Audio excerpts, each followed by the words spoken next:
aproximadamente tenemos 1,8 metros cuadrados de piel por cada individuo adulto. O sea, es un montón. Y es el órgano inmunológico más grande que tiene el organismo. ¿Sí? Por lo tanto, todos los sistemas de homeostasis toda la regulación del sistema inmune tiene que estar bien dada a nivel de piel. ¿Por qué? Porque nosotros tenemos que controlar varias cosas. Es la barrera principal que tenemos, ¿sí? Tenemos que ver, controlar el ingreso de patógenos, pero a la vez saber que hay patógenos o hay bacterias que van a ser comensales, ¿sí? Que no van a ser dañinas. Y por otro lado, saber cómo lidiar con los antígenos propios. Entonces digo, en todo ese sistema es que nosotros tenemos que regular bien todo lo que ocurre a nivel de piel. Bien, la extensión y la continua exposición hace que la inmunovigilancia, ¿sí?, de la piel tenga características que son propias. Y la desregulación del sistema inmune cutáneo lleva a diversos tipos de enfermedad. Por ejemplo, en pacientes que son inmunocomprometidos, imagínense casos de HIV, quimioterapia, que son trasplantados, hay una mayor incidencia, por ejemplo, para tener cáncer o infecciones virales. En el caso de la pérdida de tolerancia, esto lleva al desarrollo de patologías autoinmunes, como el caso de la psoriasis, que es lo que vamos a ver hoy, ¿sí?, o el lupus cutáneo. La hiperreactividad, por el contrario, hacia alergenos, que en realidad deberían ser inocuos, nosotros no tendríamos por qué reaccionar contra alergenos, llevan a reacciones alérgicas como la dermatitis atópica, que es lo que también vamos a ver hoy. Vamos a contraponer lo que es dermatitis atópica de lo que es psoriasis. Y también existen linfomas, por ejemplo hay un linfoma primario de piel que es originado a partir de los CD4. Bien, entonces vamos a ver los componentes celulares. Empecemos por los componentes celulares del sistema inmune cutáneo, pero antes de eso definamos las capas. Por un lado tenemos la epidermis, ¿sí? Y en la epidermis, tenemos lo que es la capa basal, la espinosa, la granulosa y la capa córnea. ¿Sí? Esto ya lo han visto. Y por otro lado tenemos la dermis, que está formada por tejido conjuntivo y vasos sanguíneos y linfáticos, terminaciones nerviosas, anexos como serían las glándulas sudoríparas, etcétera, etcétera. Pero si yo les pregunto cuál es la primera función de defensa de la piel, ¿qué es lo que ustedes dicen? Más allá de las células del sistema inmune que podemos estar considerando, ¿cuál es la primera función de defensa que tiene la piel? O sea, ¿cómo? ¿Qué pasa si yo hago esto? ¿Qué es lo que pasa con mi piel? ¿Se descama? Se descama. ¿Por qué? Porque yo lo que tengo en el último estrato, ¿no?, es la capa córnea. Básicamente hay una diferenciación de células epiteliales desde la capa basal hacia la capa córnea y las últimas son completamente diferenciadas y están muertas.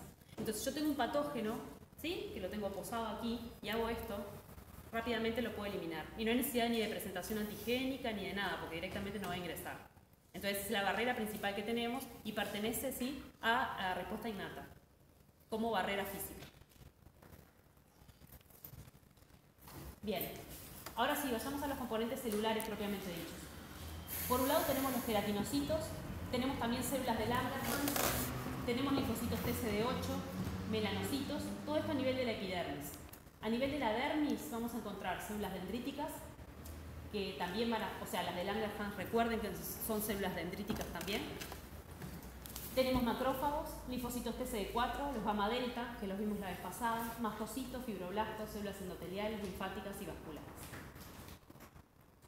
Empecemos por los queratinocitos. Entonces, los queratinocitos poseen características que los hacen ser participantes activos del sistema inmune cutáneo. ¿Por qué? Porque participan de la inmunidad innata, van a ver que expresan receptores como el TLR, los LDRs, ¿sí? O sea, nosotros podemos reconocer patógenos, ¿sí?, o patrones moleculares asociados a patógenos y se pueden activar. Por lo tanto, ¿pueden producir qué? Pueden producir péptidos antimicrobianos, que nos pueden defender contra esos patógenos. Producen numerosas citoquinas, quemoquinas y péptidos antimicrobianos que pueden influir en el desarrollo de reacciones inflamatorias. Y tienen un rol como células presentadoras de antígenos no profesionales. ¿Sí? Después vamos a ver por qué. Cuando decimos que son presentadoras de antígenos no profesionales, significa que ¿qué? ¿A quiénes le van a mostrar el antígeno a ellos? ¿A qué tipo de linfocitos? A los memoria o a los efectores, ¿verdad? O sea que no necesitan de una activación previa. Directamente ellos van a ser efectores y con mostrarles el antígeno ya va a alcanzar. Bien, entonces esto es la disposición de un queratinocito. Acá tenemos los TLRs normales, los que se ubican, digamos, en membrana plasmática, y también tenemos los endosomales. Y Y a su vez podemos tener la formación de inflamosoma. Esto es si un patógeno ingresa, y esto es, por ejemplo, si hay toxinas en la vuelta, por luz UV, se puede activar el complejo del inflamosoma, que finalmente va a dar lugar ¿a qué? A la formación de interleuquinas proinflamatorias. La principal en este caso para el inflamosoma es la 1-beta, que en realidad se sintetiza como un precursor, el pro-1-beta, que viene aquí, y la acción de la caspasa hace que se genere 1-beta. Entonces, los queratinocitos activados pueden inducir y perpetuar una respuesta inflamatoria en la piel. A su vez también, lo que tenemos aquí es que los queratinocitos pueden detectar patógenos, y en este caso la expresión de TLR7, que lo tenemos acá, TLR7 que era lo que nos reconocía. Lo tienen acá, RNA, sobre todo simple hebra. Pero en realidad la activación de este es también inducida por TLR3, que se induce por ARN doble hebra, que generalmente aparece por infecciones virales, por ejemplo. Entonces la activación de los TLRs lleva a la producción de interferón de tipo 1 y una respuesta adaptativa de tipo TH1. Acuérdense que los interferones de tipo 1, los alfa y los beta, son principalmente antivirales. Y la activación de los TLR de queratinocitos induce la producción de péptidos antimicrobianos, que lo tienen aquí. Bien. En la piel, los queratinocitos son fuente importante de péptidos antimicrobianos, nuevamente, actúan como antibióticos naturales, liberan citoquinas e inducen angiogénesis. Tiene una estructura con carga catiónica y aminoácidos hidrofóbicos que interactúan con la pared celular de los microorganismos. Entonces, un ejemplo de ello, que es lo que vamos a ver hoy, son las catelicirinas, la LL37. Y vamos a ver que la síntesis de la catelicidina necesita de la vitamina D3. Esta la deben de haber visto en alguno de los papers que tienen y eso. Tiene un efecto antibiótico amplio, es quemotáctico para neutrófilos, macrófagos, mastocitos y linfocitos T. A su vez tenemos defensinas, que también tienen un efecto antibiótico amplio, las alfa-defensinas, que aumentan la liberación de citoquinas proinflamatorias como interleuquina 1 y TNF-alfa, monocitos, y las beta, que se unen al receptor CCR6, que es receptor de quimoquina, hay liberación de histaminas, de prostaglandina D2 por macrófagos, quimiotaxis de células dendríticas inmaduras y linfocitos T de memoria. Entonces, estos péptidos antimicrobianos están aumentados en patologías de la piel, como por ejemplo en la psoriasis. Vamos a ver que en la psoriasis hay una alta producción de péptidos antimicrobianos en contrapartida con lo que pasa en dermatitis atópica, donde no hay presencia de péptidos antimicrobianos. Bien, en la psoriasis, por ejemplo, su producción es inducida por interleuquina 17 e interleuquina 22. En heridas, los queratinocitos que las rodean tienen aumentada la expresión de vitamina D3, era lo que les decía, hidroxilasa es esta enzima, y de catelicidina. Y la vitamina D3 actúa sobre queratinocitos estimulando la producción de péptidos antimicrobianos. Entonces, en los queratinocitos, la vitamina D induce la producción de catelicidina LL37. Entonces tenemos una fotoactivación de un compuesto que se llama 7-dihidrocolesterol, ¿sí? Y por acción de dos de acetilasas vamos a pasar a tener calcidiol, no importa, que forma un complejo con dihidrovitamina D3 que se va a unir al receptor de vitamina D3 y este a su vez se va a complejar, esto se genera, hay una reacción autócrina aquí y se genera un complejo con otro receptor esteroideo y lo que permite es que las histonas se desacetilen. Es decir, lo que va a pasar es que las histonas que están uniendo la cromatina, ¿no?, enredando el genoma, lo que van a hacer es abrirse y va a permitir la expresión de ¿qué? De la catelicidina. ¿Por qué? Porque la catelicidina tiene un elemento de respuesta a la vitamina D3. Entonces, una vez que se sintetiza la catelicidina, se sintetiza como un componente inactivo y la acción de serin-proteasas que hay en la vuelta lo que va a hacer es la formación del péptido antimicrobiano activo. ¿Sí? O sea que cada vez que ustedes lean de vitamina D3 en la vuelta, tiene que ver con la síntesis de péptidos antimicrobianos. Bien, estas son algunas de las citoquinas, quimoquinas y factores de crecimiento que se producen en queratinocitos. Van a ver que en su mayoría, ¿sí?, son de características proinflamatorias. Tenemos interleuquina 1, 6, 12, factor estimulador de granulocitos, monocitos, etc. En piel sana, los queratinocitos sintetizan lo que dijimos, prointerleuquina alfa y beta, pero no en la forma activa. Y la piel expuesta, por ejemplo, a rayos ultravioletas, expresa interleuquina 1 beta por activación del inflamosoma, lo que vimos hoy. El inflamosoma se activa y lo que permite la caspasa que se genera a partir de ese inflamosoma es clivar el precursor y dar lugar a la interleuquina 1 beta. Bien, estas son un poco las interacciones que pueden encontrar ustedes, esa comunicación entre epidermis y linfocitos T. Hay citoquinas que regulan a la baja, una de las principales es la interleuquina 10. Después tenemos quemoquinas, entre las que encontramos interleuquina 8, CCL5, etc. Después tenemos citoquinas que provienen de la célula T, como interferón alfa, interleuquina 17, interleuquina 4. Ellas no vienen de un solo tipo celular. ¿Por qué? Por ejemplo, la interleuquina 4, ¿de quién venía? ¿De qué tipo celular, por ejemplo? ¿De qué linfocito T? ¿Qué subtipo de CD4 produce interleuquina 4?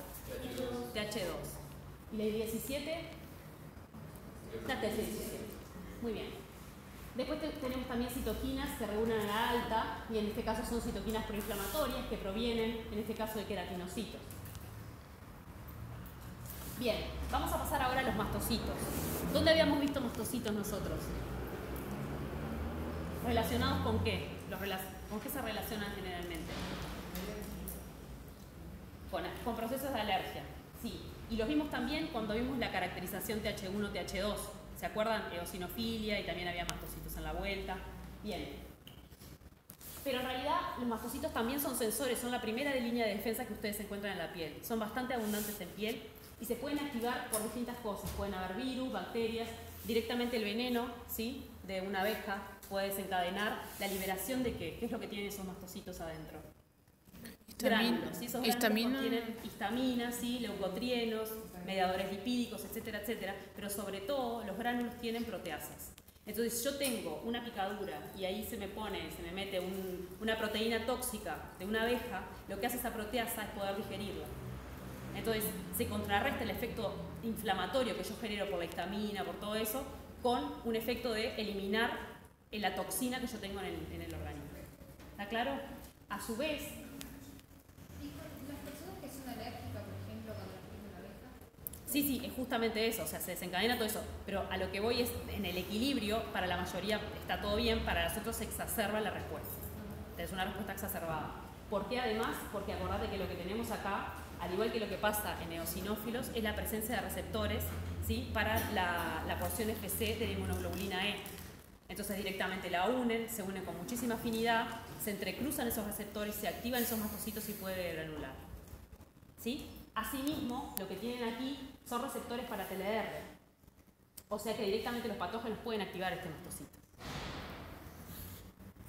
Bueno, y de la liberación de histaminas, bueno, sobre todo de mediadores lipídicos, tenemos vasodilatación y extravasación. ¿Para qué? Para poder reclutar al sitio de infección o de lo que está pasando granulocitos, por ejemplo. Y todos pasan de torrente sanguíneo e ingresan a la zona de infección.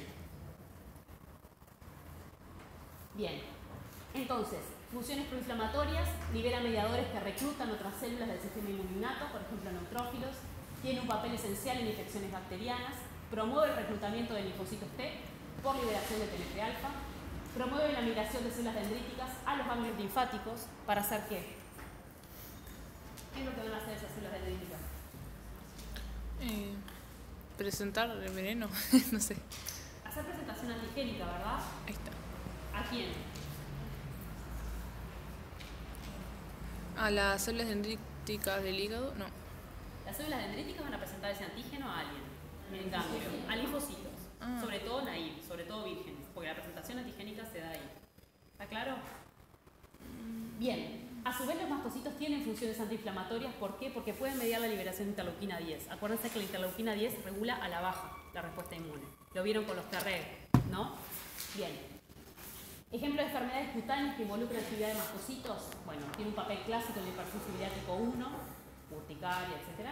Son esenciales en reacciones a venenos, lo que les decía hoy, ofidios, abejas, ya que en vez de agravar la reacción por liberación de mediadores, la degranulación inactiva los venenos peptídicos por las enzimas proteolíticas. Y sus mediadores son importantes para la normal cicatrización. Vamos a pasar a las células dendríticas. Si piensan en células dendríticas, mencionamos algunas que había en piel. ¿Cuáles son las que podemos encontrar? Las principales de piel, ¿cómo se llaman? son las células de Langerhans. En realidad son las primeras células dendríticas que se encontraron, las que se describieron por primera vez. Pero no están solas. Sí están solas en epidermis, ¿sí? Y cuando el tejido está en reposo, encontramos a ellas, pero también encontramos DC, ¿sí? Células dendríticas dérmicas y también células dendríticas plasmacitoides, que se llaman. Entonces, estos tres tipos se encuentran en la piel en reposo. Y mientras las células de Langerhans y las dérmicas son de línea mieloide, las plasmacitoides son de línea linfoide. Y las plasmacitoides están relacionadas con infecciones antivirales y son grandes productores de interferón de tipo 1. Ahora, ¿qué es lo que pasa cuando el tejido se inflama, cuando tenemos una infección en la piel? Aparecen otros dos tipos de células que se llaman células dendríticas inflamatorias. Y acá la distinción, porque en los casos de dermatitis atópica vamos a encontrar unas células dendríticas que llamamos IDEX, que son células dendríticas epidérmicas inflamatorias. Esto se relaciona directamente con dermatitis atópica. Y las que se relacionan con psoriasis se llaman TIP. Son bien diferentes, los perfiles son distintos. Pero ambas se generan en procesos inflamatorios. Diferentes, pero ambas se generan. Bien, pasemos a macrófagos ahora. Una pregunta ahí. Además de tener las dérmicas comunes, ¿tienen esas otras o esas otras son como una variación de las dérmicas que las tienen? A veces hay tanta plasticidad que no se sabe exactamente que puedan pasar de las dérmicas, ¿sí?, a pasar a ser alguna de las inflamatorias. Capaz que alguna porción, porque en realidad viste que varían muchísimo los marcadores de DC que vos podés llegar a tener. Y muchas veces pasa. Hay unas que permanecen como dérmicas, ¿sí?, están ahí en la barrera. Están presentando antígeno todo el tiempo, no son las de Langerhans que están directamente en la piel. Y otra cosa con las... Sí. Las células dendríticas tienen todas origen hematopoyético, las de Langerhans tienen otro origen. Tengo esa duda que hablo. ¿Cómo? ¿El origen de las células de Langerhans es hematopoyético también o no? Sí, yo no lo tengo tan claro. Porque Creo, sí, porque hay como varias, sí. Sí, lo mismo pasa, bueno, con las plasmacitoides está más claro, son de línea linfoide. Pero las de Langerhans yo creo que son mieloides, sí. Y después lo otro, lo que pueden hacer las dendríticas, sobre todo las de Langerhans, es que pueden hacer presentación cruzada. Y si yo les digo presentación cruzada, ¿qué es lo que ellas pueden hacer entonces? ¿A quién le pueden presentar? ¿Y qué es lo que pueden presentar? ¿Qué hacen ustedes cuando hacen cropresentación?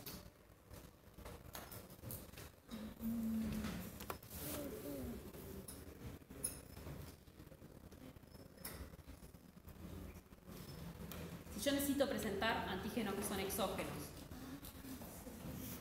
pero que no,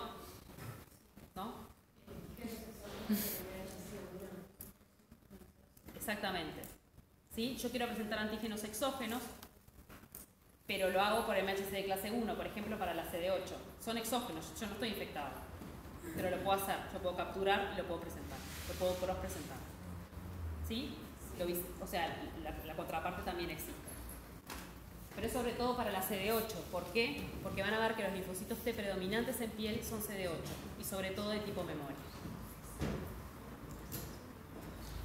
Bien, entonces hablábamos de macrófagos y sabemos que los macrófagos tienen un origen, sí, son derivados de médula ósea en este caso, y hay un precursor que dependiendo del factor de estimulación que yo tenga me va a dar lugar a células dendríticas de la rama mieloide, sacamos a las plasmacitoides de la vuelta, o me va a dar lugar a macrófagos. Entonces, son del 2 al 10% de los leucocitos circulantes, son reclutados a tejidos periféricos por factores quimotácticos. Acuérdense que circulantes en sangre se llaman monocitos, cuando pasan a tejidos se llaman macrófagos y los histiocitos son los que están en piel. ¿Sí? Participan en varias patologías crónicas, nosotros lo vimos la otra vez en granulomas. Era una patología asociada a qué tipo ¿cómo le puedo decir?, de población de CD4, los granulomas. TH1, ¿verdad? Proceso inflamatorio, había una micobacteria, tratábamos de eliminarla, se formaban los granulomas. ¿Sí? Y eso era directamente en el macrófago, se generaban los macrófagos con muchos núcleos y todo eso. Bien, son células presentadoras de antígenos profesionales con menor poder activador que las células dendríticas. y son un puente entre el sistema inmunitario y adaptativo, guiando el tipo de respuesta según el desencadenante. Y a su vez pueden depurar restos de células apoptóticas. ¿Por qué pueden depurarlo? ¿Qué es lo que hacen los macrófagos? Fuerte. Fagocitan. ¿Pierden la capacidad de fagocitar en algún momento? Se transforma en M2. En algunos casos, no mucho. El embarazo, por ejemplo. En algunos casos sí, pero en general, yo para hacer la distinción con las dendríticas, cuando las dendríticas pasan de su estado fagocítico, antes de ser buenas presentadoras, a ser presentadoras una vez que maduran, en los macrófagos eso no pasa, siguen fagocitando, a menos que directamente cambiemos la especie de macrófagos que tenemos. Los M1 sí, por activación clásica, son inflamatorios, son fagocíticos, y los M2 fagocitan. De hecho, la fagocitosis es amplia en la lepra lepromatoide. ¿Sí? Ustedes tienen un programa fagocítico, pero que no logro resolver, o sea que también es grande. Pero en algunos casos, en algunos macrófagos, esto también puede bajar. Bien. Entonces, un poco para mostrarles el esquema acá. Yo tengo células de Langerhans que se estimulan a quedar en epidermis mediante interleuquina 34, el factor estimulador de macrófagos, que lo secretan los queratinocitos. Acá piensen que también los queratinocitos juegan un papel importante. A su vez, lo que tenemos acá son basófilos, mastocitos, que lo que hacen, por un lado, el mastocito puede tener una acción inflamatoria, dando lugar a macrófagos de tipo M1, de tipo inflamatorio, pero a su vez lo que puede hacer es secretar interleuquina 2, que junto con la interleuquina 10 secretada por DC dérmicas, pueden estimular la formación de Treg. Por otro lado, los basófilos, en presencia de interleuquina 4, pueden hacer que ese macrófago M1 pueda pasar a ser M2. ¿Sí? Y por lo tanto ese macrófago pasa de tener un hábito inflamatorio a tener un hábito antiinflamatorio. Eso lo puede hacer en realidad lo que les estoy mostrando acá es el equilibrio, es la homeostasis en una piel que no está dañada. ¿Sí? Todos los actores están en la vuelta. Tienen acá células dendríticas, que son potencialmente presentadoras de antígeno, que pueden pasar a hacer una división hacia TH1 o TH17, dependiendo de qué antígeno me encuentre. También se llama a monocitos que vengan de torrente sanguíneo, y estos son llamados por interleuquina 24 y por estas quimoquinas que tienen aquí, que quien las producen, los queratinocitos. Entonces todo eso es un ambiente medianamente estable. Después tenemos los linfocitos T. ¿Qué linfocitos T vamos a encontrar en piel?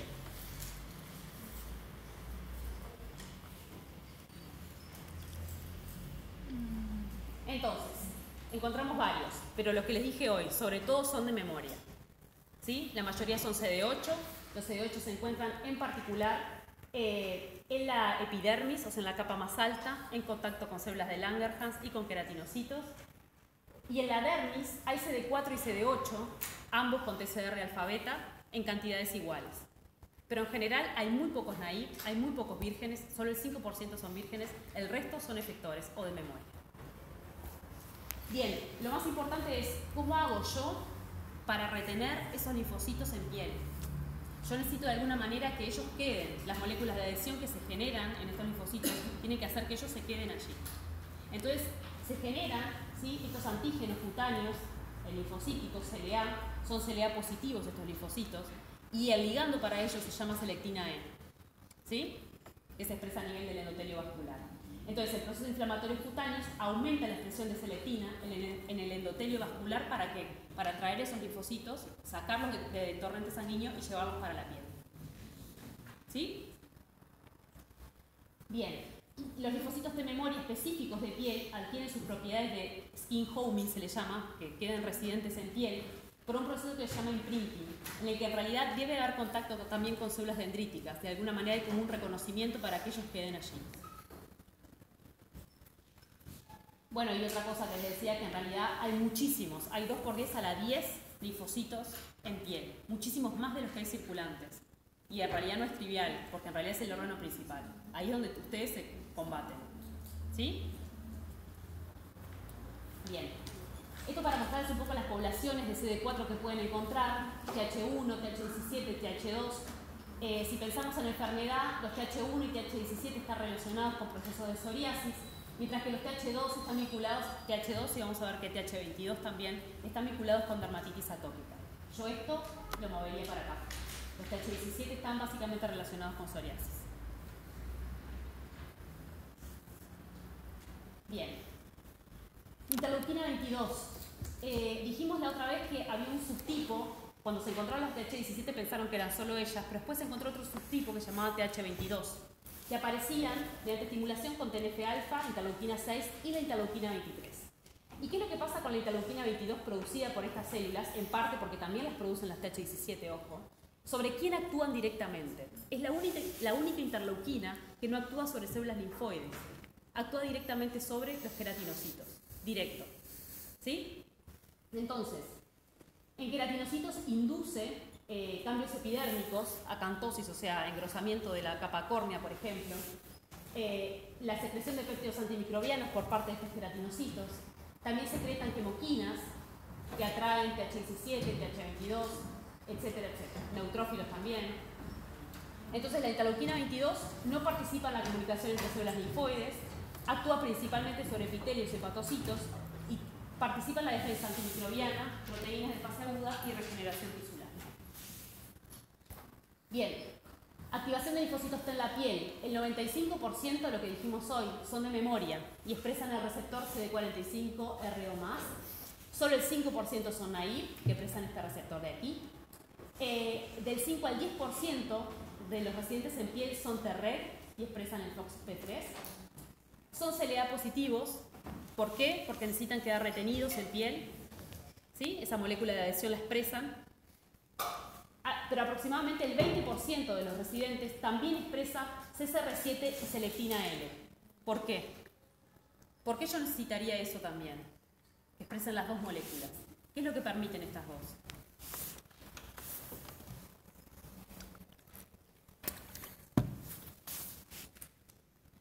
Lo tienen ahí. Les permite circular por los ganglios. O sea, si ellas no encuentran el antígeno, por más de que algunas de ellas tienen que poder volver a torrente sanguíneo. Entonces mantienen algunas de estas moléculas de adhesión también. CCR7 lo que hace es llevarlos de nuevo a torrente sanguíneo. ¿Está claro? Entonces, los linfocitos T generados en una respuesta inmune primaria pueden persistir por décadas dando una rápida y específica respuesta en caso de una segunda exposición.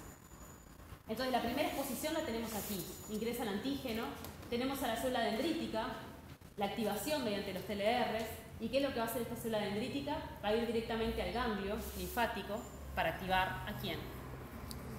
A un linfocito T virgen, ¿verdad?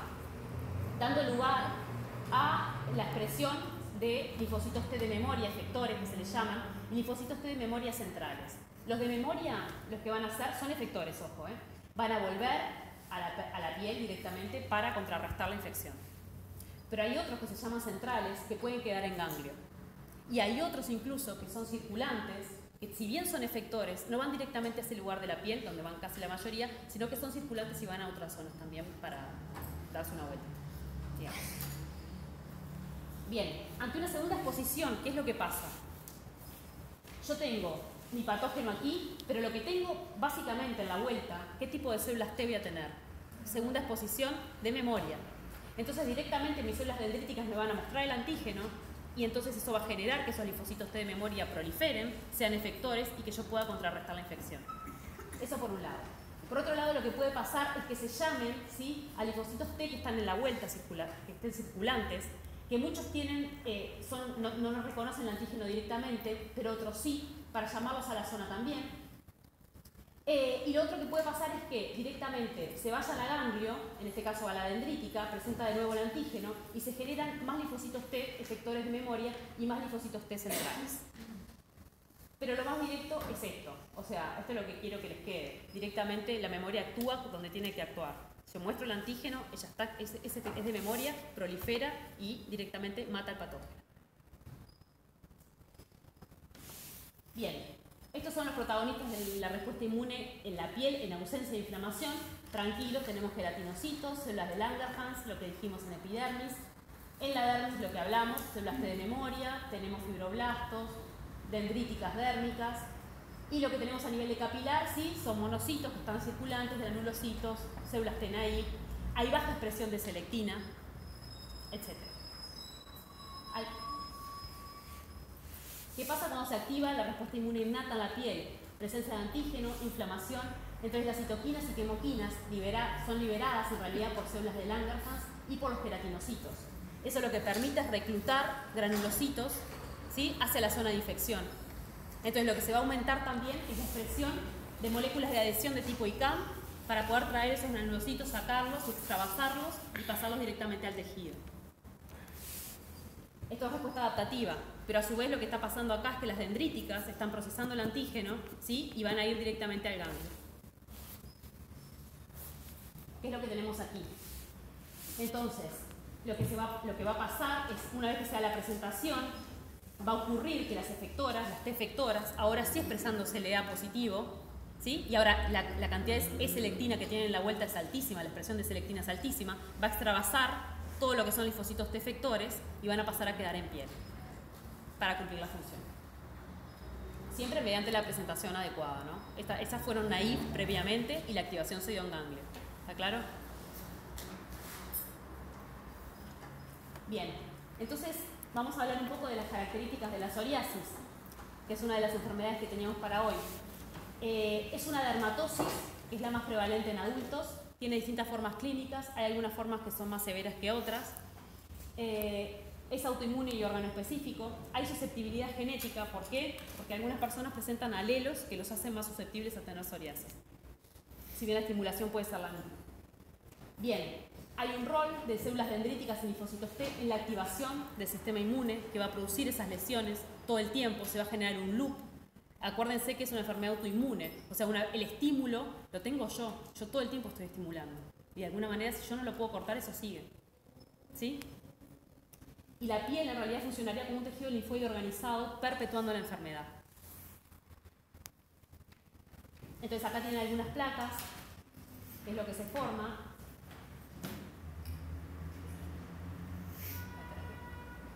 Bien, esto es una placa, sería un poco lo que ustedes ven acá, toda esta capa córnea. Y vamos a ver cómo se activa. Entonces, en presencia de un estrés, microorganismo, droga, trauma, las primeras que se afectan, ¿sí?, son los queratinocitos. Eso sumado a una genética de susceptibilidad, si la persona presenta un alelo susceptible para la psoriasis, lo que se genera es que esos queratinocitos que son estresados empiecen a liberar. En realidad lo que pasa es que ellos mismos se destruyen y lo que se libera es ácido nucleico. Imagínense ustedes ácido nucleico que habitualmente no se reconoce por el sistema inmune porque no está a la vista, ¿sí?, queda expuesto.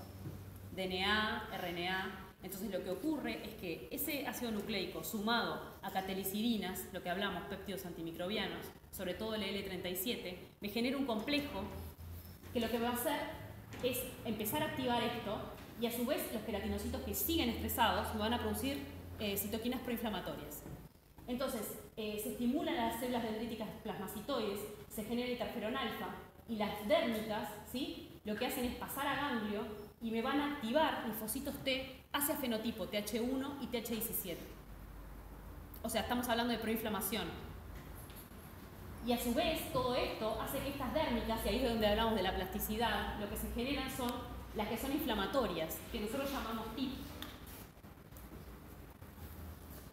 Porque las TIP las tenemos exclusivamente en psoriasis y son productoras de TNF y de óxido nítrico sintasa inducible y también de interleuquina 23. ¿Sí? Tenemos eso y a su vez tenemos que esta población de TH17 se llaman patogénicas. ¿Por qué? Porque la presencia de interleuquina 23, cuando se está diferenciando este tipo de células, hace que de alguna manera siga respondiendo interleuquina 23 y produzcan gran cantidad de interleuquina 22 también. Y la interleuquina 22 dijimos que actúa ¿sobre quién?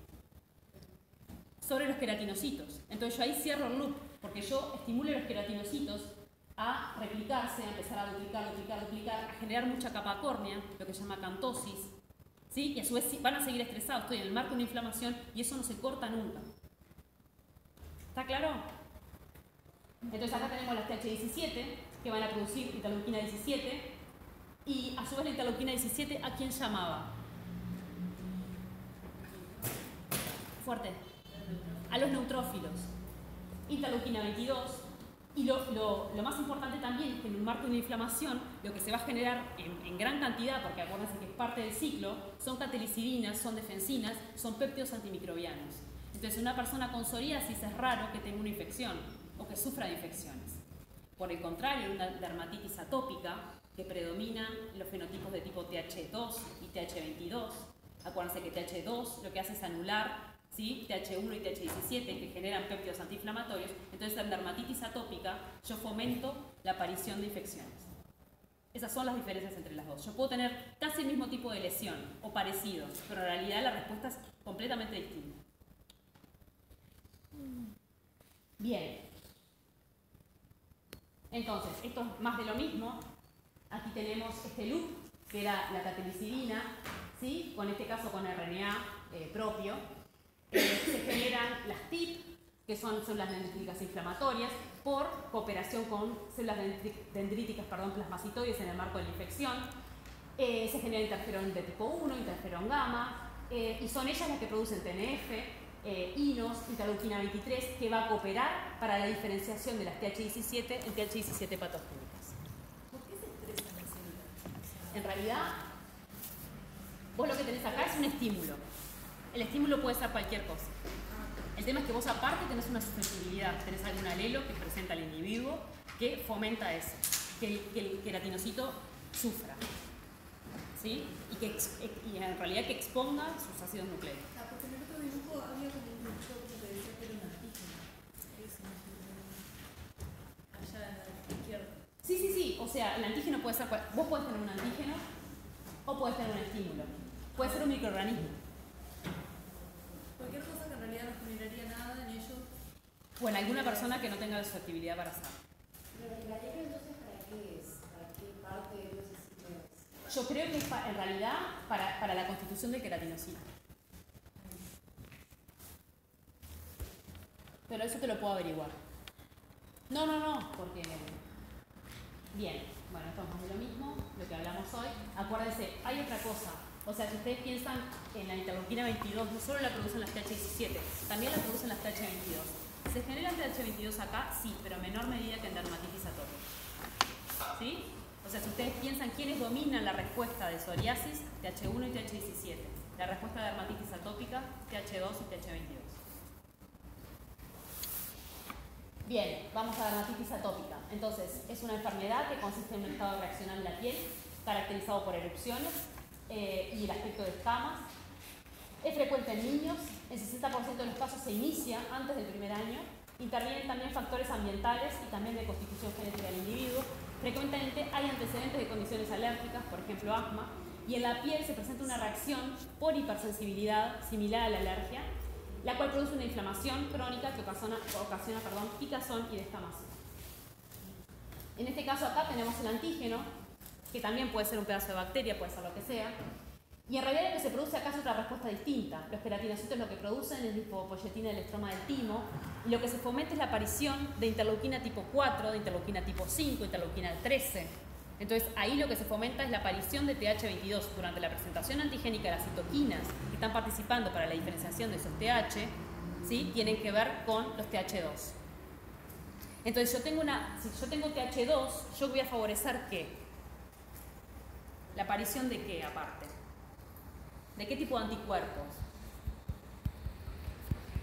TH2, IgE, ¿sí? O sea que va a haber mucha cantidad de IgE, que a su vez lo que me va a llamar es a eosinófilos, voy a tener mucha basofilia, eosinofilia en la vuelta, ¿sí? Y también voy a tener, obviamente como tengo TH22 en la vuelta, voy a tener interleuquina 22. Y en este caso también se va a generar hiperplasia, se va a generar acantosis. Pero el tema acá es que si recuerdan la regulación, si yo tengo una TH2 no puedo tener una TH1 y yo inhibo la aparición de péptidos antimicrobianos, lo que les dije hoy. Entonces, esa regulación negativa, yo puedo tener una capa córnea así, sin embargo no me va a hacer nada porque ante una rotura de barrera, el ingreso de un virus, va a ser mucho más probable que ese niño se enferme que en el caso de una psoriasis. ¿Sí? Y las células dendríticas que participan, en este caso, que también aparecen en esta inflamación, se llaman IDEC, que son las que ven aquí. Bien. Y después hay otro tipo de activación también para estas TH2, ¿sí? Que es esta molécula de OX40 ligando, pero que tiene que ver también con la regulación por las dendríticas. Y son justamente la interleuquina 4 y 13, como les decía hoy, las que inhiben la aparición de TH17. Entonces lo que tengo son pocos péptidos antimicrobianos en la vuelta. Bien, esto es más de lo mismo, es como un círculo vicioso de la inmunopatogenia de la dermatitis. Tengo Staphylo aureus, tengo la exotoxina, a su vez las células de Langerhans lo que hacen es también tienen receptores para IgE, eso fomenta mucho y exacerba la reacción junto con la CIDEP, que también tiene receptores para eso. Entonces yo hago presentación antigénica, en el linfocito B promuevo la aparición de más IgE, se produce mucha TH2 y me baja la cantidad de péptidos antimicrobianos en la vuelta. Entonces yo paso de tener antígeno a tener superantígenos todo el tiempo, porque son propiamente las dendríticas inflamadas las que me lo están produciendo. Me están estimulando la aparición de un fenotipo de tipo TH2. Entonces esto sería una homeostasis en una piel normal, donde tengo un balance divino entre lo que son bacterias comensales, etcétera, etcétera. Tengo buena producción de péptidos antimicrobianos, tengo un buen balance TH1, TH2, TH17, entonces tengo una buena respuesta innata y adaptativa. Ahora, ¿qué es lo que pasa si ese balance se rompe y yo lo que tengo es, me elimino los comensales? Lo mismo que pasa en el intestino, elimino los comensales, pero de la piel se fomenta solo uno, aparece uno solo. Imagínense, hay una colonización por el Staphylo aureus, entonces hay una pobre barrera de piel, se generan alergenos, y en lugar de promover una respuesta de péptidos antimicrobianos justamente para contrarrestar esa bacteria, ¿sí? Lo que ocurre es que hay una predominancia sobre todo de TH2. Mucha producción de anticuerpos que me van a ayudar un poco, pero en realidad no lo voy a poder controlar y en realidad tengo una predisposición de citoquinas de tipo TH2. Bien, caso de la lepra. ¿Qué es lo que ustedes se acuerdan de lepra? Esas dos formas. Que dependía de la inmunidad del sujeto, o sea, perdón, del individuo, cómo se manifestara, ¿no era? O sea, era ese mismo, la misma causa, pero... Yo lo que necesito hacer es activar a quién. ¿Quiénes van a eliminar la lepra o el micobacteria? Los macrófagos. Entonces, de una buena estimulación, que es una respuesta de qué tipo, los macrófagos son ayudados por quién. Por los TH1, marco de inflamación, ayuda, ¿sí? CD40, CD40 ligando, cooperación, activación, formación de fagolisosoma, péptidos antimicrobianos a la vuelta. Tengo una fuerte reacción celular, bajo humoral y la formación de lo que llamamos granulomas. O sea, hay bajas bacterias, poca cantidad de bacterias en la vuelta. Ahora, ¿qué es lo que pasa cuando se altera la inmunidad celular y predomina la producción de anticuerpos? No importa la cantidad de anticuerpos que yo produzca, ¿sí? No me van a ayudar para nada porque en realidad las bacterias están dentro del macrófago. Entonces, en este tipo de macrófagos se favorece el programa fagocítico, pero también de péptidos antimicrobianos. Mientras que en este otro se favorece el programa meramente fagocítico. ¿Sí? Y no se sabe qué es lo que dispara, y en realidad esta respuesta es básicamente casi de tipo TH2, el tipo TH2. Los macrófagos que se van a generar en este caso, ¿de qué tipo son? M2. M2 también. O sea, son antiinflamatorios en general. ¿Depende de cada persona eso? O sea, de cómo cada Muchas veces, claro, en algunos casos lo que pasa es, depende cómo se da la interacción del Mycobacterium con el macrófago en sí mismo, a nivel de los TLRs. Si se da una buena activación o no. ¿Sí? Y también hay una participación de lípidos oxidados que puede estar jugando también un rol ahí. Muchos de esos inhiben el buen reconocimiento de los TLRs por parte del macrófago. Y en este caso de aquí, lo que se produce es una buena cantidad de péptidos antimicrobianos derivados de vitamina D3. O sea, lo que vimos al principio, la síntesis de la vitamina D3, o sea, lo que pasaba, la estimulación, la catelicidina y todo, en este caso están a la alza. Es una buena producción. Bien, entonces, con todas las patologías que nosotros vimos, la idea es ahora si podemos desarrollar fármacos para contrarrestar estas patologías. Entonces, ¿qué podemos hacer? Podemos inhibir el TNF. Si nosotros inhibimos el TNF, lo podemos hacer o por un anticuerpo o por un receptor soluble para que justamente ese TNF no pueda posarse sobre su propio receptor. ¿En qué caso nos serviría? ¿Contra qué? psoriasis, por ejemplo, ¿no? Tenemos estas células, tenemos unas células dendríticas que no paran de producir TNF-alfa. Entonces yo puedo usar este fármaco que se llama Etanercept, soy muy mala diciendo esto, que en realidad colabora con eso, ¿sí? Con inhibir la inflamación. Luego tenemos bloqueo de moléculas estimuladoras. ¿Por qué a mí me interesaría bloquear moléculas estimuladoras?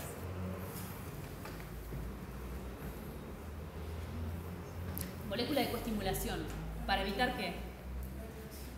Para evitar la activación antigénica, ¿sí? Para evitar la presentación. Por ejemplo, para evitar que se me forme una TH1 que va a seguir fomentando la inflamación. Bien. También puedo hacer inhibición de moléculas de adhesión para que la presentación tampoco se dé correctamente. Si no, también puedo hacer bloqueo de activación por interleuquina 2. ¿Qué hacía la interleuquina 2? Promueve la proliferación. Entonces, si yo la... ¿no? Ay, perdón. Si yo la logro bloquear, esta célula va a dejar de proliferar como lo venía haciendo. ¿Y cuál de estos sirve para la dermatitis? ¿Eso? En realidad, de los que están acá, Sí. bloqueo de moléculas coestimuladoras podría ser. El que se conoce para psoriasis, por ejemplo, en este caso es este. Está.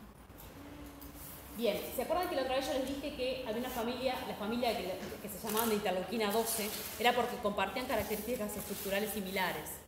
Entre ellas la interleuquina 12 y la 23. ¿Por qué? Porque comparten una subunidad llamada P40, que es la misma. Interleuquina 12 actuaba a nivel de ¿qué subpoblación? ¿Qué tipo de linfocitos T? TH1. Y la interleuquina 23, venimos de hablar de ellas. En realidad TH17, ¿sí? Sobre todo TH17. En el caso de patogénesis, ¿se acuerdan cuando hablamos de psoriasis? Entonces, si yo inhibo esta subunidad, yo estoy en realidad eliminando dos potenciales causas de inflamación, TH1 y TH17 patogénico. Pero a su vez lo que también puedo hacer es inhibir directamente el receptor para ellas, porque el receptor, esta subunidad, es exactamente la misma, para evitar la transducción de señales. Entonces, acá un poco lo que les decía, la interleuquina 23 regula la diferenciación hacia TH17 patogénicos. Esto es una activación de célula T común, tengo un linfocito T naive, tengo TGF-beta más una citoquina proinflamatoria, como es la interleuquina 6. Entonces acá se generan los TH17 normales, los que participan, ¿no?, de la infección por hongos, por ejemplo, células, bacterias extracelulares, donde tengo el factor de transcripción ROR gamma T. Hay un aumento del receptor de interleuquina 23, pero no se produce interleuquina 23 en la vuelta. Hay interleuquina 17, etc. Y son estas de aquí. Ahora, si hay interleuquina 23 en la vuelta y se genera, lo que ocurre es una enorme cantidad, o sea, se empieza a expresar muchísimo el receptor para esa interleuquina y se genera una reacción autócrina. ¿Sí? Aumenta muchísimo y a su vez ella empieza a producir muchísima cantidad de interleuquina 22, que eso es la que actúa sobre los queratinocitos. Bien, esto es un poco el anticuerpo contra la subunidad P40 de interleuquina 12 e interleuquina 23, que se llama ustekinumab, que es un agente antiinflamatorio justamente por lo que decíamos. El anticuerpo se une a la subunidad P40, ¿sí?, de ambas interleuquinas, e inhibe la unión a sus receptores. Entonces lo que se inhibe es la diferenciación de esas naive hacia TH1 y TH17, las dos al mismo tiempo. Y entonces disminuye la cantidad de citoquinas proinflamatorias que yo tengo. Bien, este es un paciente con psoriasis que está tratado con ese inhibidor de TNF-alfa que nosotros vimos. Aquí tenemos inmunohistoquímica, ¿sí? Esto es no lesión, esto es lesional y esto es después del tratamiento con el etanercept. Perdón. ¿Qué es esto que ven acá? Es como mucha capa córnea, pero... Exactamente. ¿Sí? Esta es la capa córnea. Esta es la placa, la capa córnea que ustedes ven en la formación de las placas de psoriasis. Y esto es luego del tratamiento. Entonces, el mismo ensayo se hizo, pero ahora con un marcador de CD3. ¿CD3 me marca qué? ¿Qué es lo que yo marco con CD3? ¿Dónde encuentro CD3? Que se expresa junto con TCR. ¿Es un marcador exclusivo de quién, CD3? De linfocitos T. ¿Sí? Entonces yo lo que tengo, acá es no lesión, acá es lesión, ¿sí? Y cuando yo lo trato, baja la cantidad de linfocitos T. En este caso de psoriasis, ¿cuáles serían los linfocitos T que predominan? De nuevo, TH1 y TH17. ¿Sí? O sea que yo estoy marcando ambos. Y esto acá dice CD11C. ¿Es marcador de qué? CD11C. ¿Qué es lo que estoy midiendo acá? ¿Tiene idea? Es marcador de células dendríticas. Entonces, no lesión, en lesión, ¿cuáles son las que predominan? Las inflamatorias, las que llamamos TIP, que son las que están aquí. Y cuando yo trato, ¿sí?, con el inhibidor de TNF-alfa, baja. O sea que el tratamiento funciona. Y lo vemos aquí en las placas que tienen el inhibidor, bueno.